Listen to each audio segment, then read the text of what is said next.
Hi! In front of me is ULEFONE Armor 70 Pro, and today I would like to show you how you can change display refresh rate on this device.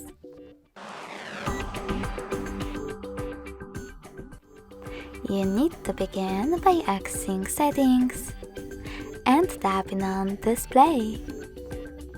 Now scroll down just a bit and tap on Display or Refresh Rate. Following that, just click on the best option for you. I will go with Ultra High Speed Refresh. So now when I go back, as you can see, refresh rate of my display has changed.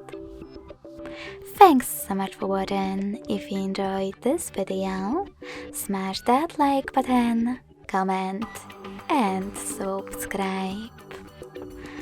Bye!